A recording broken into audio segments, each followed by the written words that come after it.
आप सभी दर्शकों का स्वागत है हमारे 8वें लेसन में, जिसका शीर्षक है वाचा और नियम। तो आइए चलते हैं हमारी चर्चा में और जानते हैं कि क्या पवित्र शास्त्र हमें बताता है वाचा और नियम के बारे में।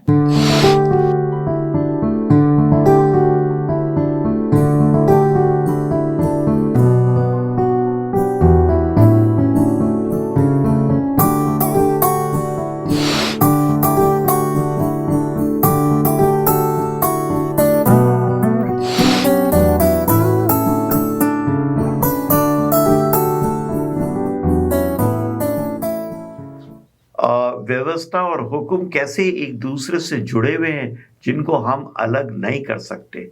व्यवस्था जिसको हम यह कहते हैं कि एक एग्रीमेंट परमेश्वर का अपने लोगों के साथ, और उसकी कंडीशन थी वो 10 हुक्म जो उसने उनको दिए। तो आइए हमारी चर्चा में आप जुड़िए। मैं चाहूंगा एक आयत हम पढ़ें, व्यवस्था विवरण 7:9। इसलिए जान रख कि तेरा परमेश्वर यहोवा ही परमेश्वर है। यह विश्वास योग्य ईश्वर है जो उससे प्रेम रखते और उसकी आज्ञाओं को मानते हैं। उसके साथ वह 1000 पीढ़ी तक अपनी वाचा का पालन करता और उस पर करुणा करता रहता है। देखिए, बड़ा सिंपल है कि परमेश्वर वो कहता है किस पे करुणा कर रहा है और किससे प्रेम कर रहा है, वो जो उसकी आज्ञाओं को मान। देखिए, आज्ञा मानना इज पार्ट ऑफ व्यवस्था। आज्ञा मानना is showing our allegiance to God. तो हम ये नहीं कह सकते कि साहब अगर हम सिर्फ हम परमेश्वर की दया से, उसकी करुणा से बचाए जाते हैं तो हमें आज्ञा मानने की जरूरत नहीं है, जैसे आजकल सारे क्रिश्चियंस बोलते हैं। ये बहुत गलत है। आज्ञा अपनी जगह, सारे 10 हुक्म अपनी जगह हैं, उनको आप हटाएं। वो तो मॉरल लॉ है, वो तो नहीं सिर्फ क्रिश्चियनिटी में, हर धर्म में वो लॉस पाए जाते हैं। वो तो कैरेक्टर है परमेश्वर का। फिर आज के समय में लोग क्यों बोलते हैं कि हमें आज्ञा नहीं मानना है, प्रभु ने सारी आज्ञाएं क्रूस पर पूरी कर दी हैं। तो देखिए, अगर आज्ञा नहीं मानना है तो आप कल से खून करना शुरू कर दीजिए, आप चोरी करना शुरू कर दीजिए, जिनाकारी करना शुरू कर दीजिए, आप माँ बाप की इज्जत मत करिए।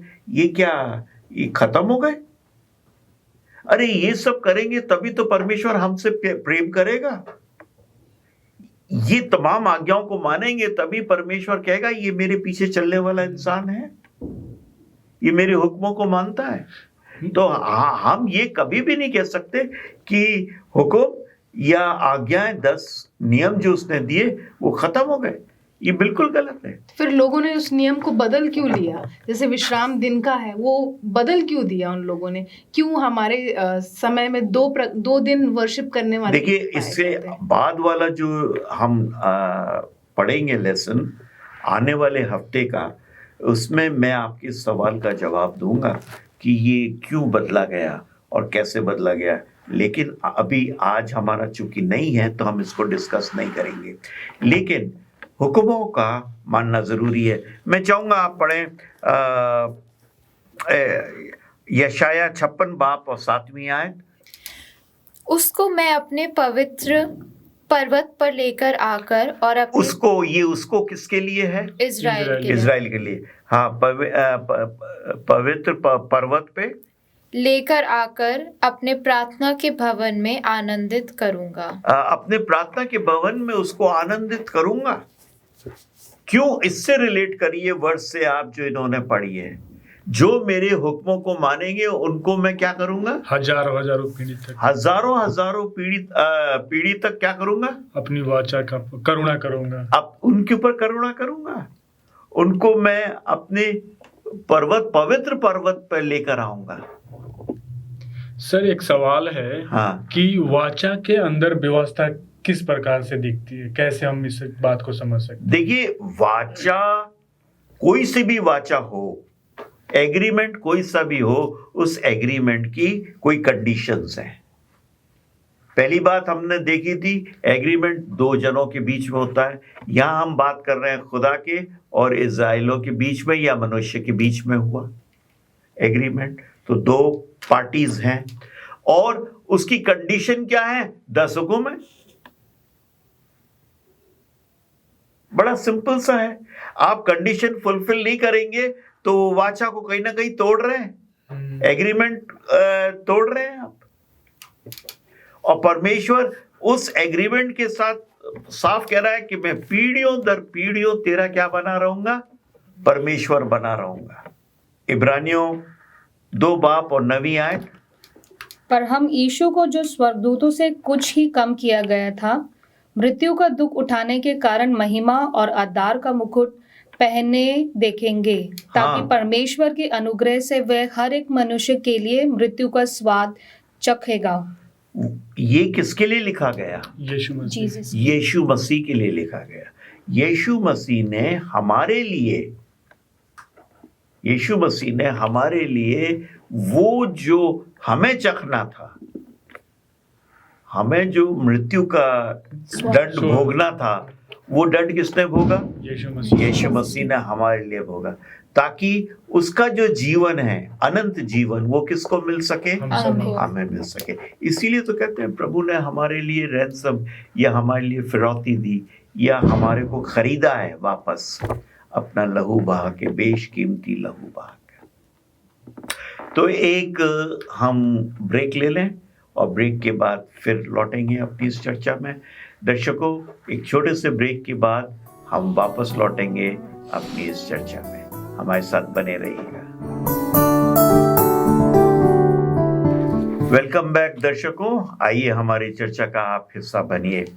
हम एक आयत और पढ़ेंगे बाइबल से, यही व्यवस्था हम चर्चा कर रहे हैं, व्यवस्था के लिए और 10 हुक्म की आज्ञा मानने पर चर्चा कर रहे हैं।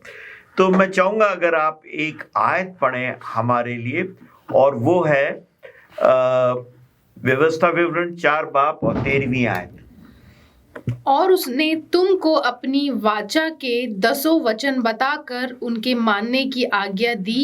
और उसने अपनी वाचा के, नाउ यहाँ पे वाचा, चाहे आप प्रॉमिस ले लीजिए और चाहे एग्रीमेंट ले लीजिए, उस एग्रीमेंट के तहत 10 हुक्म उसने क्या किए?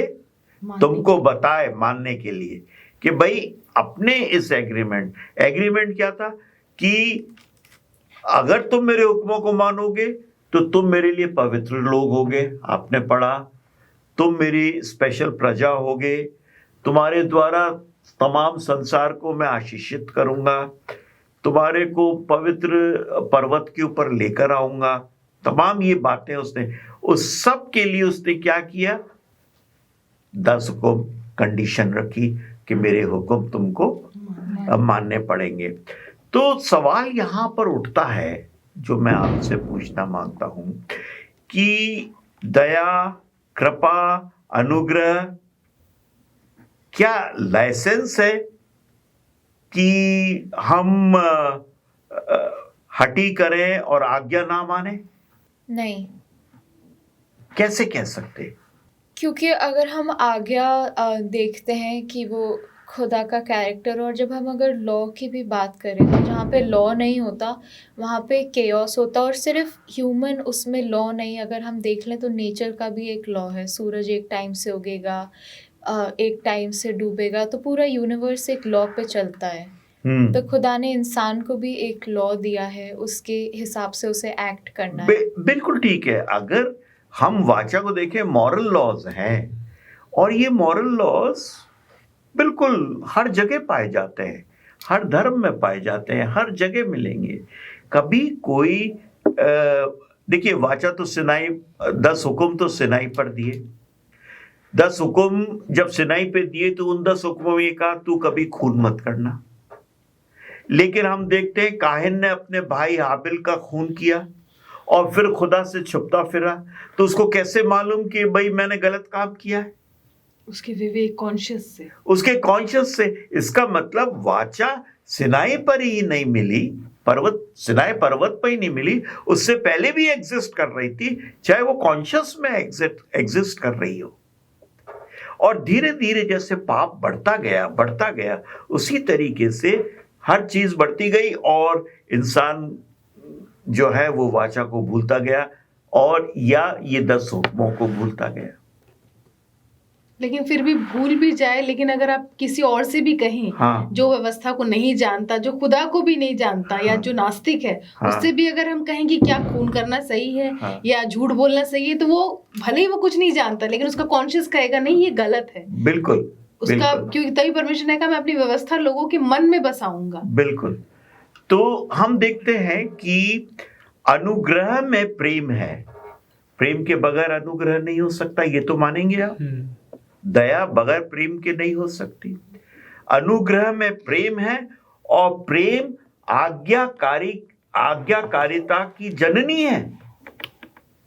मैं किसी से भी प्रेम करूं, तुमसे प्रेम करूं तो मैं तुम्हें चोट नहीं पहुंचा सकता, तुम्हारे खिलाफ बोल नहीं सकता, तुम्हारा खून नहीं कर सकता। तो इन अ वे मैं कर क्या रहा हूं?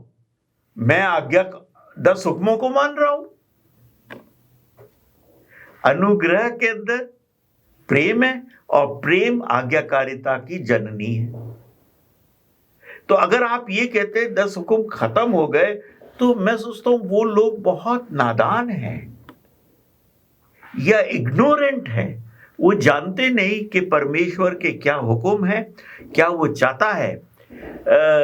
और बहुत से तो लोग ऐसे भी हैं कि हुक्मों को मानने से ही वो क्या करते हैं, चाहते हैं हम शायद पवित्र हो जाएंगे और आसमान की बादशाहत में चले जाएंगे। नहीं, ऐसा नहीं होगा। हुक्म मानना जरूरी है। Obligation we are obligated to obey. और ये कंडीशन इसलिए रखी गई है, ये ऐसी कंडीशन नहीं है जो खुदा बोले कि तुम ये काम करो अगर तुम मेरे हो। और खुदा कहना मांगता है कि अगर तुम मुझसे प्यार करते हो, जैसे कई बार हम टेम्प्टेड होते हैं, वेरी गुड। अगर हमें टेम्पटेशन होती है कि हम कोई गलत काम कर दें, और अगर हम वो नहीं करते हैं, हम वो इसलिए नहीं करते क्योंकि हमारी हेल्थ ख़राब हो जाएगी या और किसी वजह से, हम इसलिए नहीं करते क्योंकि खुदा को अच्छा नहीं लगेगा। तो अगर वो हम अपने दिमाग में रखेंगे, तब खुदा कहता है मैं भी तुम्हारी सुनूंगा। बिल्कुल। और अगर हम वो नहीं रख के कर लेंगे तो हम मतलब खुदा को फॉर ग्रांटेड ले रहे हैं। इसलिए वो ये वाचा भी बनाता है कि तुम मुझसे प्यार करो, मेरी आज्ञा मानो, तो तुम मेरे लोग होगे। बिल्कुल। तो हम यहाँ पर देखते हैं आज्ञाकारिता प्रेम का एक हिस्सा है, और जहां प्रेम है वहां दया भी है। उल्टा अगर हम चलते हैं तो बहुत जरूरी है कि बगैर आज्ञा माने, बगैर 10 नियम माने, हम ये नहीं कह सकते कि हम परमेश्वर से प्रेम करते हैं।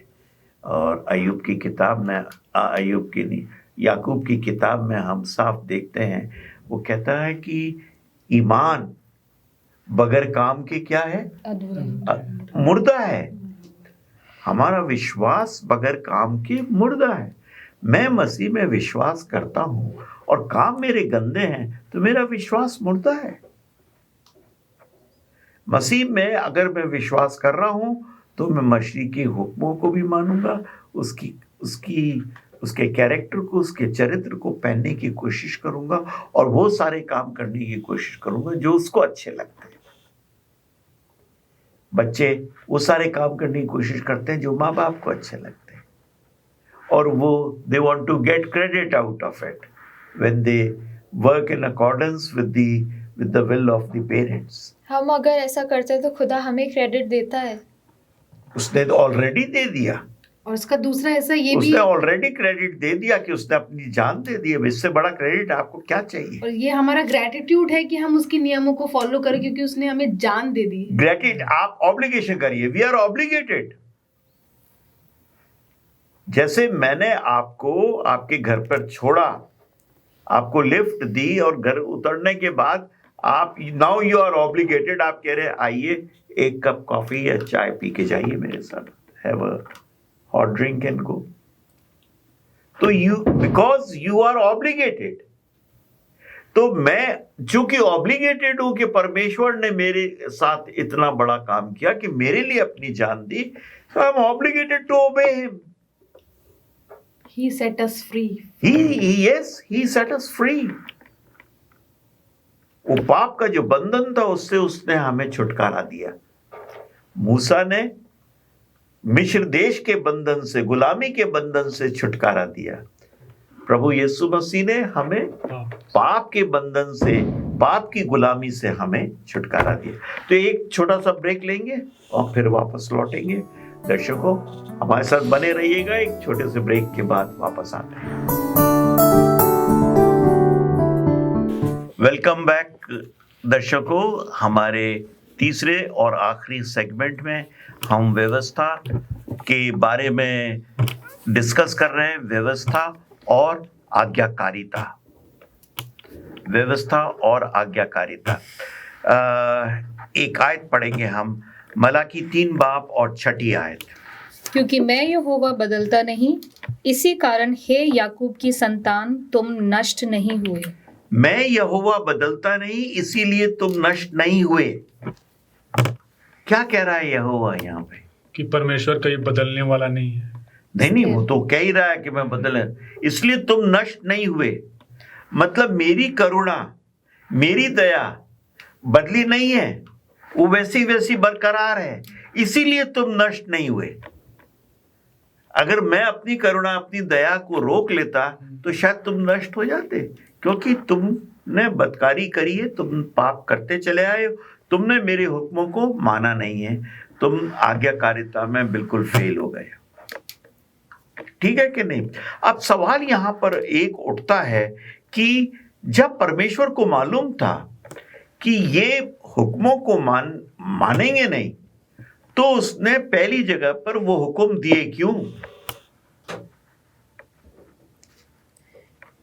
लेकिन यीशु मसीह ने इस दुनिया में रहते हुए एग्जाम्पल सेट करा है कि अगर वो मान सकते हैं तो हम भी मान सकते हैं। वो बात अलग है। देखें, उसने दिए क्यों? जब उसको मालूम था कि ये मानेंगे नहीं, बदकारी करेंगे, पाप करेंगे, सब करेंगे, और मान सकते भी नहीं, क्योंकि बहुत पापी जीवन में उन हुक्मों को हम उसने दिए क्योंकि वो चाहता है हम माने। और यीशु मसीह जैसे डिजायर ऑफ एजेस में ये भी कह रही है, लिखा है कि जब वो मान सकता है, उसके पास इक्वली उतनी टेम्पटेशन है जितनी हमारे पास है। अब इंडिविजुअल चॉइस हमारी ऐसे, तो वो एडम ईव के सामने वो फल की भी देखिए, सबसे पहली बात तो एक चीज को आप ध्यान रखें कि ये 10 हुक्म या 10 नियम जो उसने दिए हैं, ये एक पार्ट हैं एक मैनेजमेंट के, हमारे मॉरल कैरेक्टर के मैनेजमेंट के लिए, या परमेश्वर के प्यार का एक हिस्सा है। हम जानवर नहीं बन सकते। अगर आप 10 हुक्मों को ले आइए, जैसे आप पहले कह रही थी कि लोग कहते हैं कि 10 हुक्म खत्म हो गए, अगर 10 हुक्म खत्म हो गए तो हम जानवर से भी बदतर होंगे, क्योंकि जानवर फिर किसी एक ट्रेंड को चलता है, एक ट्रेंड को मानता है, वैसे काम करता है। जंगल में भी कानून होते हैं, जंगल में भी कानून होते हैं। लेकिन अगर हम 10 व्यवस्था को हटा दें तो मॉरली तो हम बिल्कुल करप्ट है, खत्म है। हम एक इंसान हो कि दूसरे इंसान से प्रेम और सच्चाई, तो 10 हुक्म कुछ भी नहीं है, 10 नियम कुछ भी नहीं है, एक मॉरल कैरेक्टर है, वो परमेश्वर ने दिया, और वो कैरेक्टर परमेश्वर का है जो उसने 10 हुक्मों में एम्बाइब किया। हम उसे मानते हैं तो परमेश्वर के कैरेक्टर को पहन रहे हैं, कर रहे हैं। अब आप दूसरी जितनी भी आयतें देखिए, सब में यही होगा, ओबीडियंस। तुम ये करो तो मैं तुम्हारे लिए ये करूंगा। परमेश्वर ने हमेशा कहा, अगर तुम सैबत, जैसे सैबत की बात आप कर रहे थे, सैबत मानो तो मैं समय के ऊपर तुम्हारे को बारिश दूंगा, तुम्हारे खेतों के ऊपर टिड्डी दल नहीं आएंगे, तुम्हारी औरतों को मिसकैरेज नहीं होगा, तुम्हारी मतलब हर तरीके की आशीषें उसने प्रोनाउंस करी।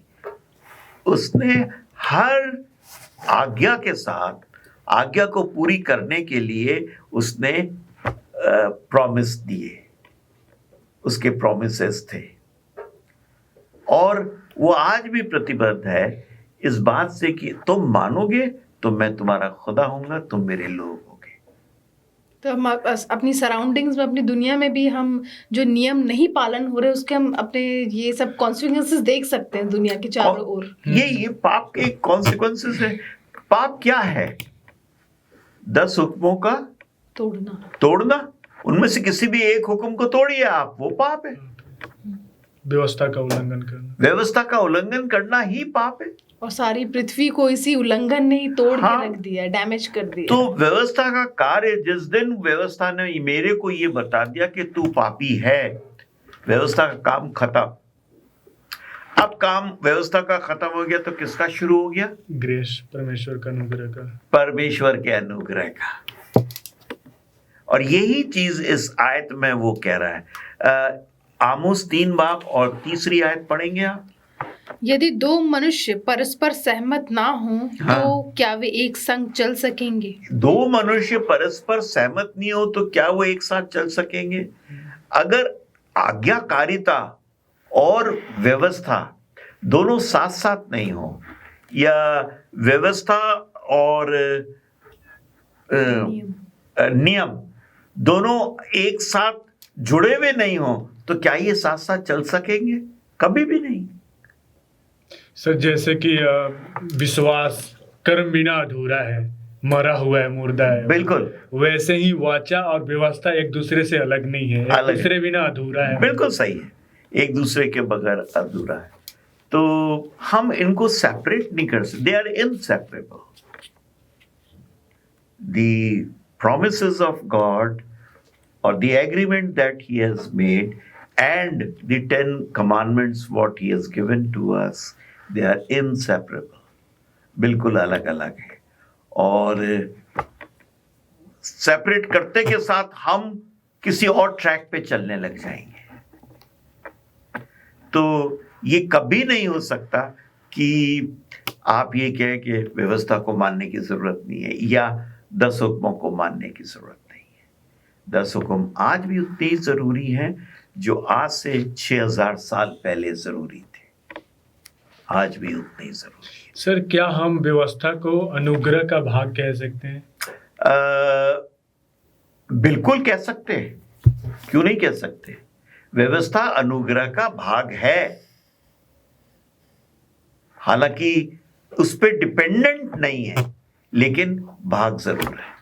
कई लोग का ये सोचना भी है कि जो व्यवस्था है, झूठ बोलना, चोरी करना, व्यभिचार करना, कई लोग सोचते हैं कि ह्यूमन टेंडेंसी है, ये इंसान का नेचर है, ये पाप है, ये पाप है। ये पाप है। क्यों पाप है? क्योंकि व्यवस्था है, वो 10 हुक्म है, 10 नियम है, इसलिए वो पाप है। तो हम इस चर्चा को खत्म करेंगे, अच्छी चर्चा हमारी चल रही है, हम इसे खत्म करेंगे और आपके सवालों को अगली दफे लेकर आइएगा, इसका जरूर हम जवाब देंगे। तो दर्शकों, जैसा कि आज के हमारे लेसन से हमने सीखा कि कैसे वाचा और नियम साथ साथ चलते हैं।